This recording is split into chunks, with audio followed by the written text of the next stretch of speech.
idza nudiya lis-salati min yaumil jumu'ati fas'au ila dzikrillah wa dzarul bai' dzalikum khairul lakum in kuntum ta'lamun. Fanashhadu an la ilaha illallah wahdahu la syarika lah wa nashhadu anna Muhammadan 'abduhu wa rasuluhu alladzi la nabiyya ba'dahu. Adda al-amanah wa nasaha al-ummah wa yukhrijan nasa minadh dhulumati ila an-nur bi'idhnillahi ta'ala. Fallahumma fasalli wa sallim wa barik wa karrim ala hadha an-nabiyil 'azim ar-rasulil amin nabiyyina wa sayyidina Muhammadin wa ala alihi at-tahirin wa sahbihi ajma'in wa dhurriyyatihi wa ummatihi ila yaumiddin. Amma ba'd, fa ya ibadallah أحباب الله وأحباب رسوله صلى الله عليه وسلم أوصي نفسي وإياكم بتقوى الله فقد فاز المتقون فلا تموتن إلا وأنتم مسلمون. فقال تعالى يا أيها الذين آمنوا اتقوا الله حق تقاته ولا تموتن إلا وأنتم مسلمون.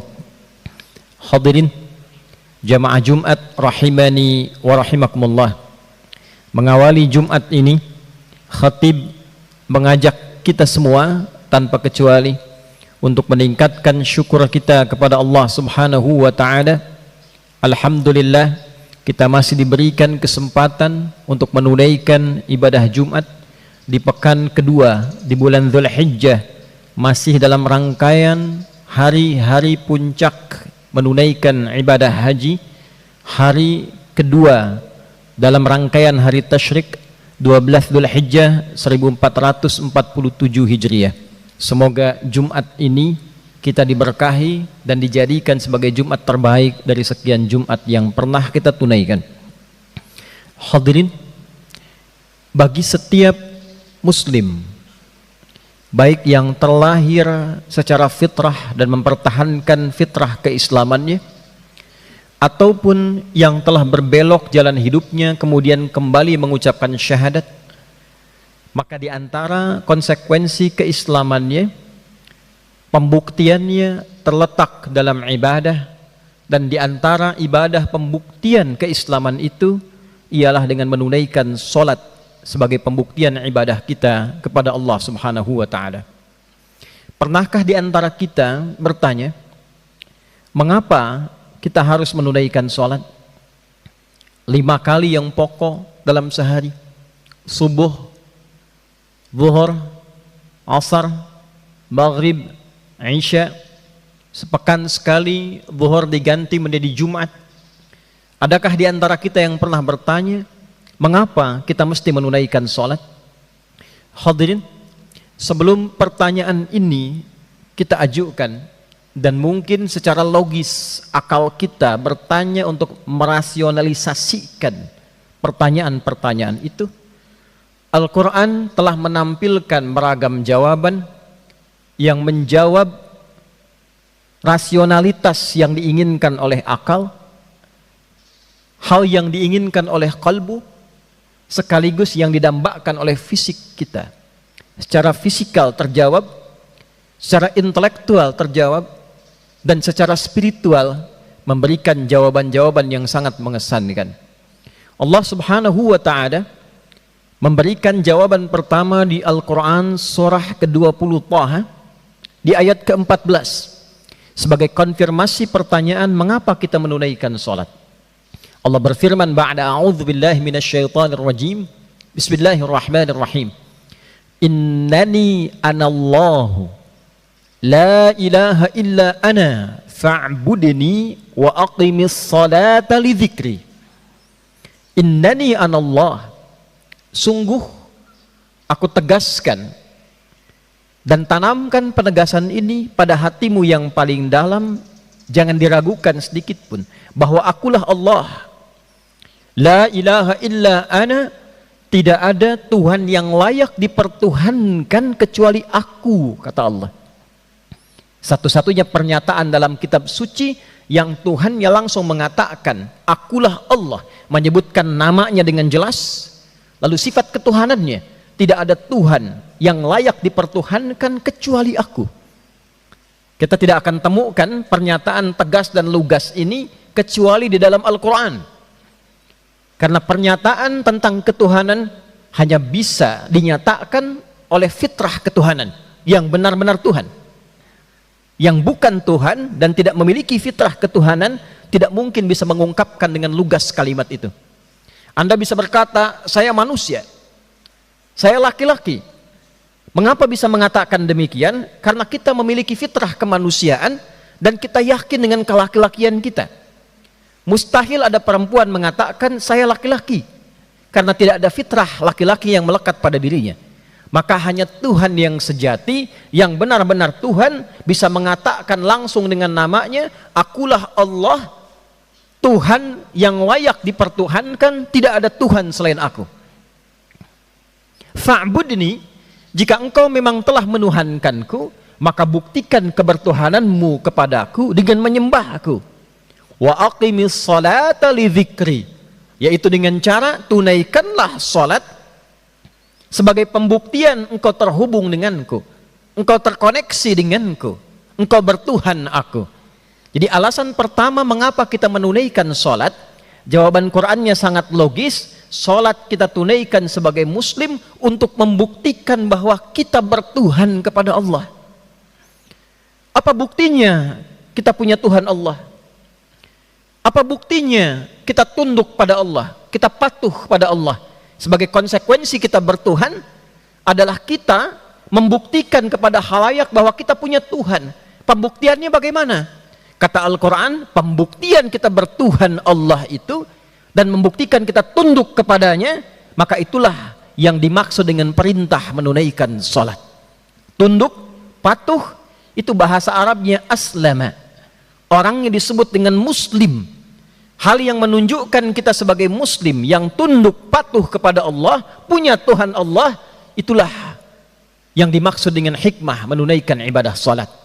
Ini yang dimaksud penegasan Nabi sallallahu alaihi wasallam ketika beliau mengatakan, atau kama qala sallallahu alaihi wasallam, al-farqu bainal mu'min wal kafir tarkus salah. Hal yang membedakan seorang beriman, orang yang telah yakin bahwa Tuhannya Allah, dia tunduk kepada Allah, dengan orang-orang yang belum beriman kepada Allah, adalah perihal menunaikan salat. Perihal menunaikan salat. Disebut mukmin ketika dia menunaikan salat, belum beriman ketika dia meninggalkan salat. Maka hadirin, jika ada yang bertanya mengapa Anda menunaikan salat, jawaban pertama yang ditampilkan dalam Al-Quran adalah, saya menunaikan salat untuk membuktikan bahwa saya punya Tuhan namanya Allah. Saya tunduk kepada Allah. Itulah yang dimaksud pembuktian keimanan kita kepada Allah subhanahu wa ta'ala. Maka satu-satunya ibadah di dalam Al-Quran yang juga disebut dengan nama iman adalah salat. Quran surah kedua Al-Baqarah di ayat 143. Wa ma kana Allahu liyudhi'a imanakum. Dan tidaklah Allah akan menyia-nyiakan salat yang engkau kerjakan dengan imanmu itu. Di dalam Al-Quran salat disebut dengan iman untuk memberikan pembuktian kepada kita bahwa orang yang mengaku beriman, yakin Tuhannya Allah, maka pembuktian keberimanannya kepada Allah adalah dengan ia menunaikan salat kepadanya. Hadirin, yang pertama. Yang kedua, orang-orang yang telah beriman kepada Allah dan dia buktikan imannya itu dengan menunaikan salat. Dan menariknya, kata iman di dalam Al-Quran pertama kali disebutkan dirangkai dengan kalimat salat. Al-Baqarah di ayat ketiga, alladzina yu'minuna bil ghaibi wa yuqimunas shalah. Orang-orang yang bertakwa itu ialah orang-orang yang beriman kepada Allah walaupun tak nampak dalam pandangannya, lalu ia buktikan imannya itu dengan menunaikan salat. Setelah ia terhubung dengan Allah, punya Tuhan namanya Allah, dia buktikan keimanannya, maka apa tanda di antara salatnya itu dinilai benar oleh Allah? Yang sekaligus tanda ini menunjukkan keistimewaan salat dan hikmahnya.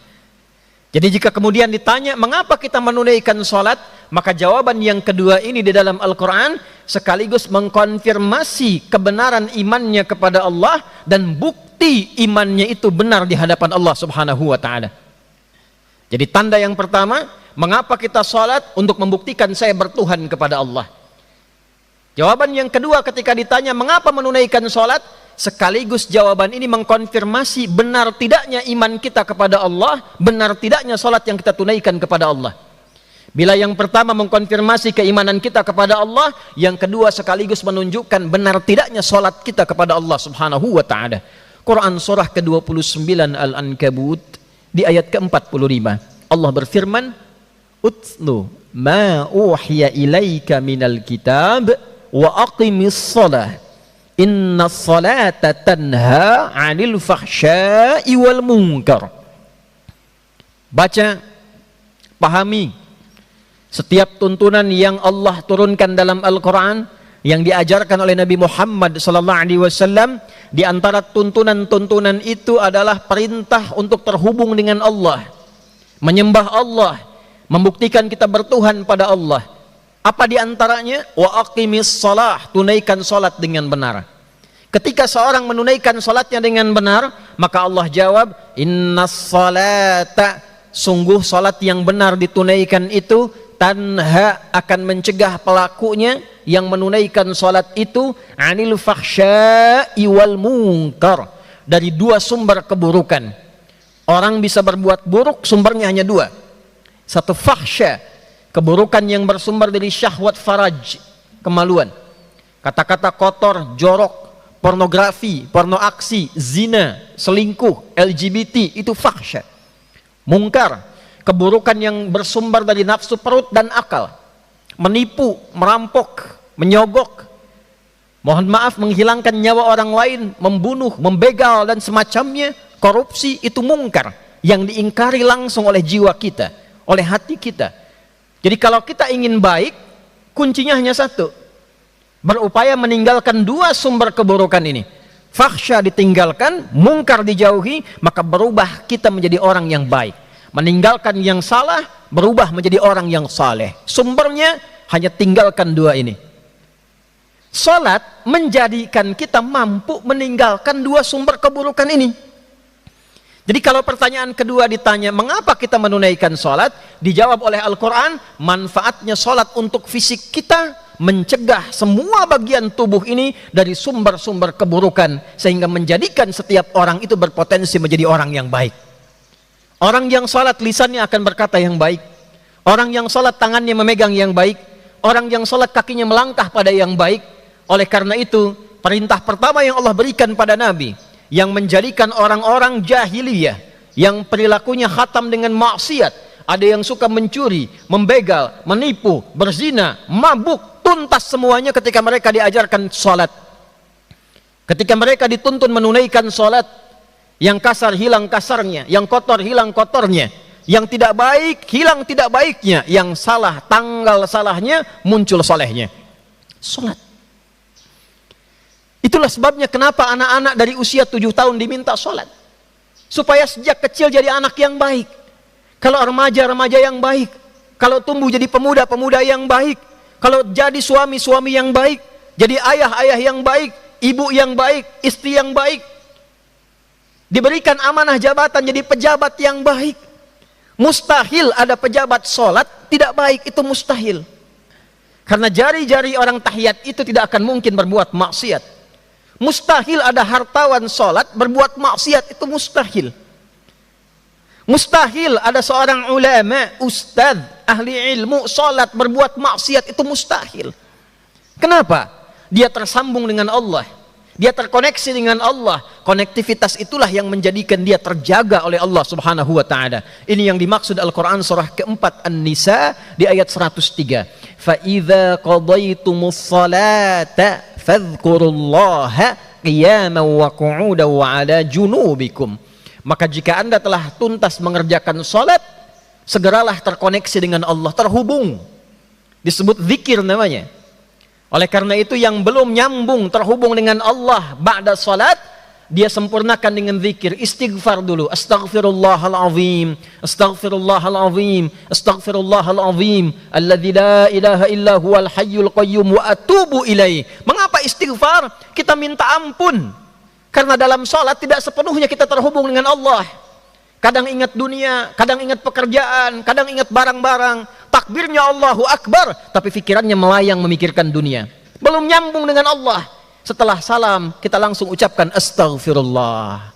Ditutup dengan wa atubu ilaihi. Hamba taubat ya Allah, hamba ingin tersambung denganmu. Maka kita ucapkan subhanallah, walhamdulillah, Allahu Akbar, qiyaman wa qu'udan wa ala junubikum. Ba'da salat kita berdiri, kita keluar, kita duduk, kita berbaring, kita sudah menyambung dengan Allah, terkoneksi, terhubung. Karena terhubung ingat Allah, mustahil orang yang ingat Allah saat yang bersamaan maksiat. Ada pencuri akan mencuri ketika dia mencuri ingat Allah, mustahil saat mencuri ingat Allah. Karena merasa diawasi Allah. Ada orang akan korupsi, ketika akan korupsi ingat Allah, mustahil saat korupsi ingat Allah. Ketika dia ingat kepada Allah, ingatannya itu yang akan menjaga dia dari perbuatan maksiat. La yasrikul mu'min indama yasrik fahuwa mu'min. Nabi mengatakan mustahil ada orang beriman mencuri, ketika akan mencuri dia dalam sedang keadaan beriman. Mustahil. Karena itu mengapa kita mengerjakan segala hal dengan menyebut nama Allah, bismillahirrahmanirrahim. Makan bismillahirrahmanirrahim. Di luar doa-doa yang lain, minum bismillahirrahmanirrahim, berpakaian bismillahirrahmanirrahim. Itu tanda dari zikir lisan kita kepada Allah. Kata Nabi, kullu amrin dzibalin la yubda'u fihi bi bismillahirrahmanirrahim fahuwa abtar. Setiap perbuatan baik yang tidak diawali disertakan dengan bismillahirrahmanirrahim, maka dia terputus, terputus itu dua. Terputus koneksinya dengan Allah sehingga hilang keberkahan dari apa yang ia kerjakan, terputus peluang pahala akhiratnya. Minum bismillahirrahmanirrahim, ketika diminum mengucap bismillahirrahmanirrahim, keberkahan turun lewat minuman itu. Minuman jadi tenaga, bisa berbuat baik, bisa beramal soleh, mudah ibadah, bismillahirrahmanirrahim. Di akhirat dengan kalimat itu dituliskan pahala 10 kebaikan, itu yang disebut dengan pahala, ajrun. Tapi kalimat bismillah itu sekaligus penanda koneksi kita dengan Allah. Kita terhubung dengan Allah.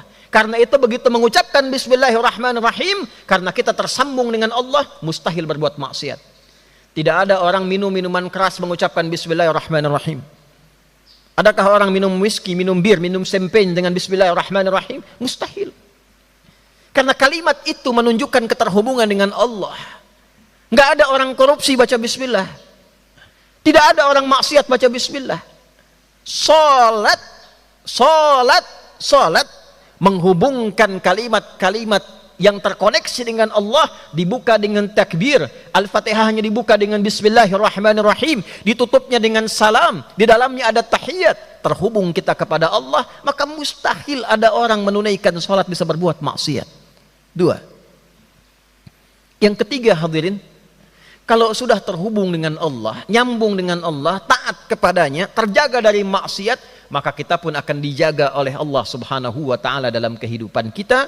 Minimal doa kita dikabulkan oleh Allah Subhanahu wa taala. Al-Qur'an surah kedua Al-Baqarah di ayat 152. Fadhkuruni adzkurkum. Engkau zikir kepadaku, engkau terkoneksi denganku, engkau nyambung denganku, engkau ingat padaku, aku pun akan mengingatmu. Ketika seseorang diingat oleh Allah apa yang terjadi pada dirinya, maka doa-doanya akan cepat dikabulkan oleh Allah Subhanahu wa taala.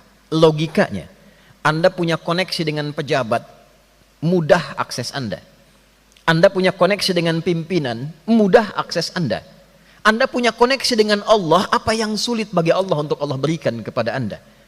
Cara membangun koneksi dengan Allah itu supaya diingat oleh Allah, amalannya adalah salat.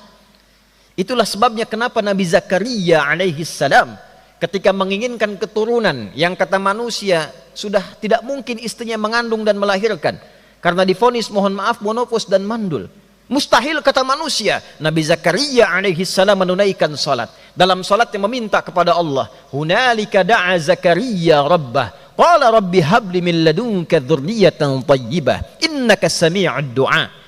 Di mihrab itu Nabi Zakaria menunaikan salat. Di mihrabnya Maryam berdoa kepada Allah, ya Allah, semua mengatakan istriku tak mungkin mengandung, tak mungkin punya keturunan, dia punya keterbatasan, maka aku memohon kepadamu ya Allah, aku memohon kepadamu saja yang tidak punya batas dalam pemberian, mohon kabulkan doaku. Kalau kepada yang maha mengabulkan tidak dikabulkan, juga kepada siapa lagi aku mesti memohon? Perhatikan jawabannya di ayat ke-39 surah Ali Imran. Fanadathul malaikatu wa huwa qa'imun yusalli fil mihrab annallaha yubashshiruka bi Yahya. Saat doanya selesai ditunaikan, belum selesai salatnya, masih berdiri Nabi Zakaria, baru selesai doanya, belum selesai salatnya, tiba-tiba malaikat turun menyampaikan berita gembira. Sedangkan beliau qaimun yusalli fil mihrab, masih berdiri menunaikan salatnya di mihrab itu. Annallaha yubashshiruka bi Yahya. Doamu dikabulkan yang kau panjatkan tadi, engkau akan punya anak, namanya langsung diberikan oleh Allah Yahya, artinya hidup. Yang mustahil menurut manusia, ada seorang perempuan divonis tak mungkin melahirkan, tak mungkin mengandung, tak mungkin punya bayi yang hidup. Kata Allah, tidak ada yang mustahil bagiku, lahir dan hidup. Salat. Itulah sebabnya kenapa semua nabi salat. Nabi Musa salat, Quran surah 20 ayat ke-14. Nabi Isa salat, Quran surah 19 ayat 31 sampai 33 itu. Kakek Nabi Muhammad sallallahu alaihi wasallam, Nabi Ismail alaihi salam salat. Quran surah ke-19, Maryam ayat 55 itu, wa kana ya'muru ahlahu bis-shalah, bahkan minta semua keluarganya salat. Dan ketika kita menunaikan salat saat Al-Fatihah berdiri itu, Allah langsung melalui lisan Nabi sallallahu alaihi wasallam menunggu kita. Kalau benar salatnya, apa yang kita minta dalam berdiri, Allah langsung kabulkan. Idza qala al-'abdu alhamdulillahi rabbil alamin. Kalau hamba sudah membaca alhamdulillahi rabbil alamin, qala Allah azza wa jalla, Allah menjawab, hamadani 'abdi, hambaku sedang memujiku. Wa idza qala al-'abdu ar-rahmanir rahim, jika hamba berkata ar-rahmanir rahim, qala Allah azza wa jalla athna 'alayya 'abdi, hambaku sedang menyanjungku. Wa idza qala al-'abdu maliki yaumiddin, ketika hamba berkata maliki yaumiddin, qala Allah azza wa jalla, Allah menjawab bajjadani 'abdi, hambaku sedang mengagungkanku. Perhatikan. Wa idza qala al-'abdu iyyaka na'budu wa iyyaka nasta'in, ketika hamba berkata dalam salatnya, ya Allah, hanya kepadamu aku salat, aku ibadah, aku menyembah. Dan saat ini hamba punya masalah, hanya kepadamu minta pertolongan. Perhatikan jawabannya. Qala Allah azza wa jalla, Allah menjawab, hadza baini wa baina 'abdi wa li 'abdi ma sa'al. Ini perjanjian antara aku dengan hambaku, kalau hambaku benar salatnya sampai detik ini, apapun yang ia minta aku kabulkan. Bila salatnya benar, apapun yang kita mohonkan pada Allah, Allah kabulkan, karena kita punya koneksi yang benar dengan Allah. Anda punya koneksi yang buruk di handphone, sinyalnya tidak ada, Anda cari-cari sinyal supaya terhubung. Kita mengapa tidak mencari sinyal untuk terhubung dengan Allah? Itulah sebabnya kenapa sholatnya 5 waktu. Subuh ke zuhur punya masalah, cari sinyal, dekati Allah. Sujud, kuatkan sinyalnya. Innama aqrabu al-abdi min rabbih wa huwa sajidun fa'aktsiru du'a. Sesungguhnya keadaan terbaik yang paling dekat antara hamba dengan Tuhannya saat sujud, kata Nabi. Maka dalam sujud itu perbanyak doa, bangun koneksi, cari sinyal, dekati Allah. Keempat, dengan cepat, mengapa kita sholat? Allah menjawab, sholat membuat kita lebih tenang, hati kita lebih damai.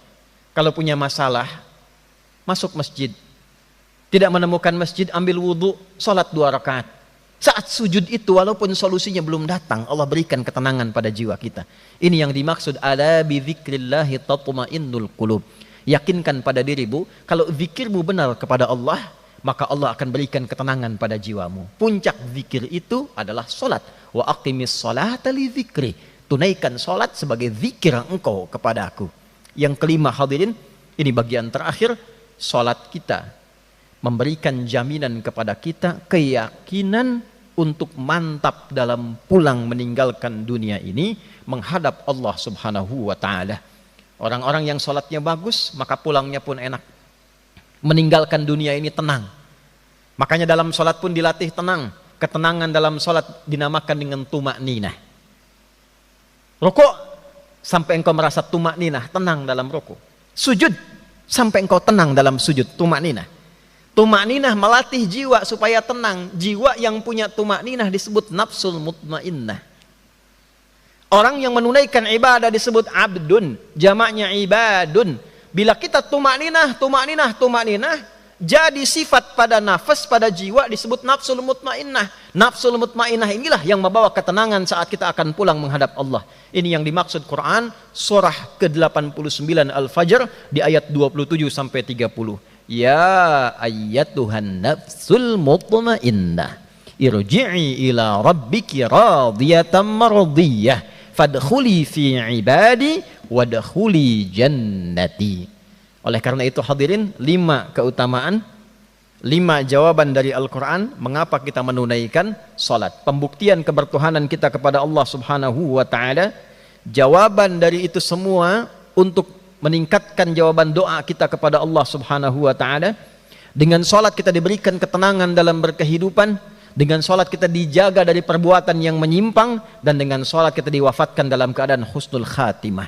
Inilah jawaban mengapa salah satunya kita diperintahkan 5 kali menunaikan salat dalam satu hari, supaya kita mendapatkan 5 keistimewaan ini. Dan dengan itulah amal pertama kita dihisab di hari kiamat adalah salat kita. Inna awwala ma yuhasabu bihil abdu yaumal qiyamati as-salah. Idza salahat salahat sairu amali wa idza fasadat fasadat sairu amali. Amal pertama yang akan dihisab di hari kiamat bagi seorang hamba adalah salatnya. Jika baik salatnya, baik semua amal yang lainnya. Jika buruk, maka itu pertanda tidak baik semua amal-amal yang lainnya. Jika kita ingin menjadi anak yang baik, ayah yang baik, suami yang baik, ingin mendapatkan istri yang baik, ibu yang baik, maka latihlah pada diri kita, latih pada anak-anak kita, pada keluarga kita menunaikan salat dengan baik. Pun demikian, jika kita menginginkan pemimpin yang baik, pejabat yang baik, pimpinan yang baik, komandan yang baik, kita doakan supaya mereka semua punya hubungan baik dengan Allah, tidak meninggalkan salat, dan konsisten dalam kebaikan-kebaikan yang dikerjakan. Barakallahu li wa lakum fil Qur'anil azim, wa nafa'ani wa iyyakum bima fihi minal ayati wa dzikril hakim, wa taqabbala minni wa minkum tilawatahu innahu huwas samiul alim. Ud'ullaha yastajib lana wa lakum jami'an.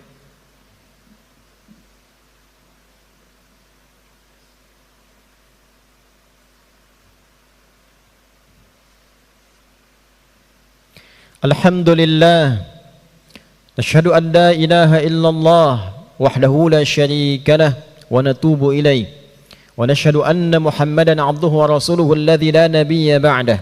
Allahumma fasalli wa sallim wa barik wa karrim ala hadha an-nabiy al-azim ar-rasul al-amin nabiyyina wa sayyidina Muhammadin wa ala alihi at-tahirin wa sahbihi ajma'in wa dhurriyyatihi wa ummatihi ila yaumiddin. Amma ba'd. Faya ibadallah, usi nafsi wa iyyakum bitaqwallahi faqad fazal muttaqun fala tamutunna illa wa antum muslimun. Faqala ta'ala ya ayyuhalladzina amanu ittaqullaha haqqa tuqatih wa la tamutunna illa wa antum muslimun.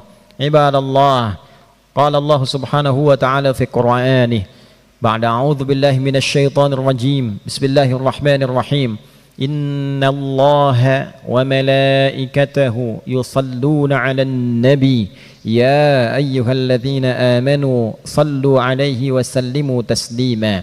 اللهم صل وسلم وبارك على هذا النبي الكريم الرسول الأمين نبينا وسيدنا محمد وعلى آله وصحبه أجمعين.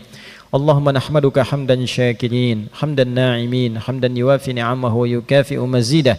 يا ربنا لك الحمد ولك الشكر كما ينبغي لجلال وجهك الكريم ولعظيم سلطانك. اللهم اغفر للمسلمين والمسلمات والمؤمنين والمؤمنات الأحياء منا والأموات إنك سميع قريب مجيب الدعوات ويا قاضي الحاجات. اللهم اجعلنا يا الله من المقيم الصلاة.